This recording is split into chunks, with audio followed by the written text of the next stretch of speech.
कांग्रेस नेता अशोक तंवर इस वक्त हमारे साथ हैं। सिरसा में अपने पोलिंग बूथ पे इन्होंने वोट किया है। तंवर साहब, कैसा माहौल लग रहा है आपको?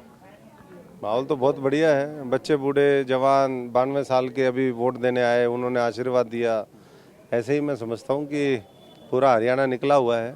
थोड़ी धूप बढ़ गई है, हो सकता है थोड़ा सा मतदान अभी कम हो, लेकिन शाम तक हमेशा सिरसा के लोगों ने रिकॉर्ड बनाया। पूरे हरियाणा में मत प्रतिशत में सिरसा सबसे नंबर 1 रहा है। मैं पिछले 15-20 साल से देख रहा हूँ यहाँ का चुनाव। चौथा पांचवा लोकसभा विधानसभा चुनाव हमने देखा है और मुझे लगता है कि वो यहाँ अभी भी देखने को मिलेगा। यहाँ तो चारों तरफ ही, चाहे राजस्थान का इलाका हो या बॉर्डर का इलाका है, पंजाब का इलाका हो, सब जगह जो है कांग्रेस ही कांग्रेस। बॉर्डर पे भी है और यहाँ भी कांग्रेस ही कांग्रेस होगी। अभी जिस विधानसभा में हम लोग हैं सिरसा में, वहाँ से जो सिटिंग एमएलए और एक बार फिर लोकहित पार्टी के जो कैंडिडेट हैं वो कह रहे हैं भाई कोई नहीं है टक्कर में यहाँ तो। कांडा साहब कह रहे हैं। देखिए, सबका अपना अपना होता है और सबको हमारी शुभकामनाएं हैं, लेकिन मुझे लगता है कि यहाँ 9 की 9 विधानसभाओं पे इस संसदीय क्षेत्र में वो कांग्रेस का जो है हाथ, वो कमल का फूल लेकर के, कहते हैं ना, फटा पोस्टर निकला हीरो, वैसा ही होने वाला है। कमल का फूल उखाड़ करके कांग्रेस का हाथ वो दिखाई देगा जब यहाँ पर मतदान खत्म हो जाएगा। आज एग्जिट पोल के बाद ये आप खुद कहेंगे, क्योंकि उन्होंने अपनी B-C-D टीम इसके हवाले कर दिया है। यहाँ तो भाजपा के उम्मीदवार ही नहीं है, लेकिन एक कुछ सवाल को बड़ा विड्रॉ कर लिया जाता है। एक सवाल बड़ा उठ रहा है कि चुनाव प्रचार के आखिरी दिन तक बीजेपी के आप मंच पे रहे, बीजेपी उम्मीदवारों के लिए वोट मांगा, अचानक आखिरी वक्त में ऐसा क्या हुआ?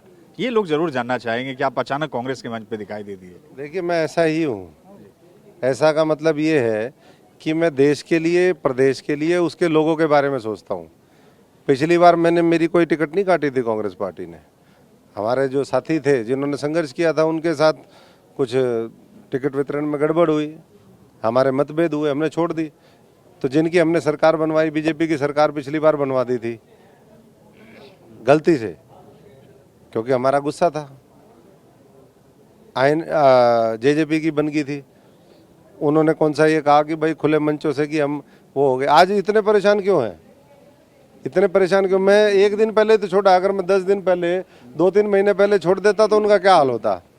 मेरे एक दिन में छोड़ने में इतनी परेशानी है कि भाई, मतलब मैं तो हैरान हूँ कि लार्जर देन लाइफ बना दिया मेरे को। मैं तो छोटा सा कार्यकर्ता हूँ। 2 दिनों से आप ही की चर्चा हो रही है। मैं इसीलिए कह रहा हूँ, मैं तो छोटा सा कार्यकर्ता हूँ, हरियाणा की सड़कों पे घूमने वाला हूँ, पैदल चलता हूँ, साइकिल पे चलता हूँ, हर वर्ग की आवाज़ उठाता हूँ।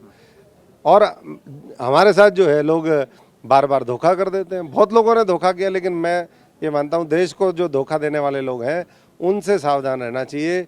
संविधान बचाना है, आरक्षण बचाना है, देश को जोड़े रखना है, तो राहुल गांधी जी के साथ चलना है।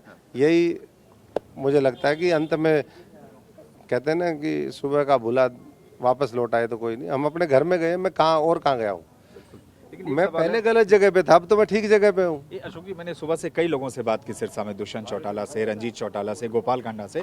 एक लाइन इन लोगों का साफ है कि हरियाणा में इस बार किसी को स्पष्ट बहुमत नहीं मिलने जा रहा है। जो रीजनल पार्टी है वही, और वो हीरो बनेगी, हंग असेंबली होगी। आपको लगता है क्या कुछ ऐसी स्थिति बनती दिख रही है? कोई हंग नहीं, जनता राजनीतिक तौर पे फांसी तोड़ेगी। जितने भी ABC ये दूसरी टीम में हंग उंग कुछ नहीं हो रहा है। 75 से लेकर 90 के बीच में सीटें आ रही हैं। आखिरी सवाल, जिस तरह से सीएम पद को लेकर जो बातें आ रही है, शैलजा जी भी लगातार दावे कर रही हैं, आप कैसे देखते हैं इस पूरे मामले को? क्या कहेंगे? देखिए, सबकी अपेक्षा होती है, सबकी कोशिश होती है, हर वर्ग चाहता है, हर समाज अपने अपने उसमें चाहता है। लेकिन मैं समझता हूँ कि राहुल जी ने बहुत स्पष्ट कह दिया है कि ये 36 बिरादरी की सरकार होगी, तो यहाँ व्यक्ति कोई महत्वपूर्ण नहीं है। अगर फैसले 36 बिरादरी के होते हैं, 36 बिरादरी के हक में जो है आने वाले समय में काम होंगे, तो मुझे लगता है कि वो ज़्यादा महत्वपूर्ण है। बाकी तो विधायक चुन करके आएंगे, हाईकमान है, वो अपने फीडबैक के आधार पर वो करती है।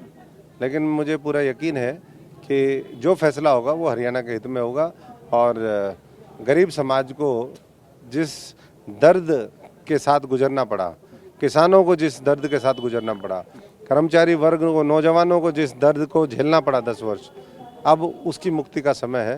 और इसीलिए हाथ बदलेगा, हालात के साथ चले।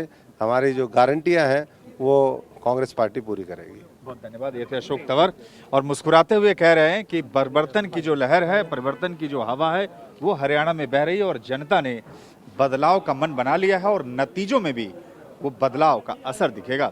जर्नलिस्ट राजेश के साथ सुमंत कुमार, टीवी 9 भारतवर्ष, सिरसा, हरियाणा।